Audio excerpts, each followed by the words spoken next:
Excellent. I'm here at CES 2023 and I'm on the StrapTech stand with Diego. So thank you very much for joining me. How are you doing today? Really well, thank you for the invitation. You're very welcome. So tell us a little bit about yourself. What is it that you guys do?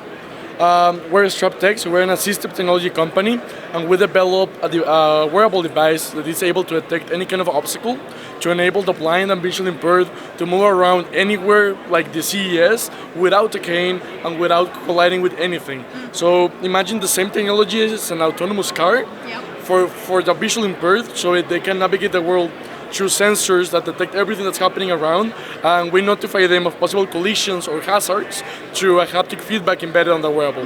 So tell me a little bit more about the technology then. How many sensors are involved?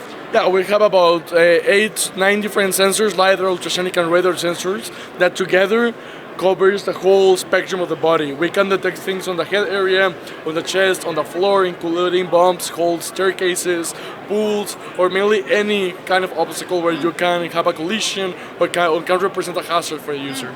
And have you tested the technology with visually impaired people? And if so, what's the feedback been? Yeah, of course. We have tested this with hundreds of different visually impaired people. Actually, we launched our product about 5 months ago, and right now we're selling in 16 different countries, and we have a couple thousand units in circulation. And user stories that people bring to our inbox are amazing. We have an 8-year-old in Italy who started to use the device to be able to go to the elementary school. We have elderly people that for the first time in a decade they were able to go grocery shopping by themselves without needing to ask for help, which is really important. Yeah. We have a football player that, thanks to our device, is able to train football and play with non-impaired people. Yeah. So that's what we do, reducing the gap of independence between someone who can see and someone who cannot. That sounds really fantastic. You're changing a lot of people's lives. Indeed. So where did the idea for StrapTech come from? I mean, the idea, I think the seed of the idea was about 6 years ago, no, more, about 10 years ago. Oh, okay. I was really young. I was in a supermarket.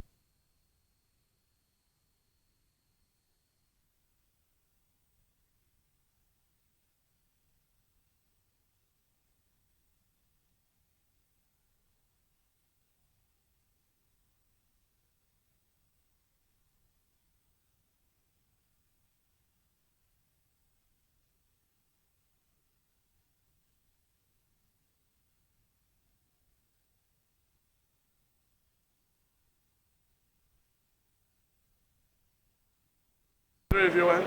We got the first bit anyway. Yeah. Is it back on now? Is it back on? Press something, yeah. We'll do the last question again, so I'll ask you where the idea came from. Yeah? So where did the idea for StrapTech come from? The idea, I think the seed of the idea started about 10 years ago when I was really young in a supermarket and I saw a mobility person around.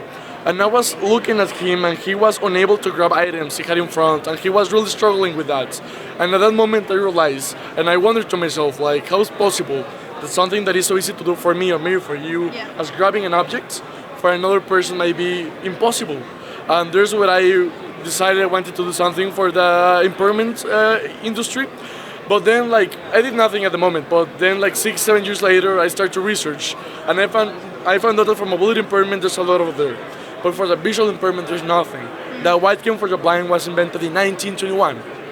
And it's the same cane they're using right now in 2023. So in over a century, nothing has changed.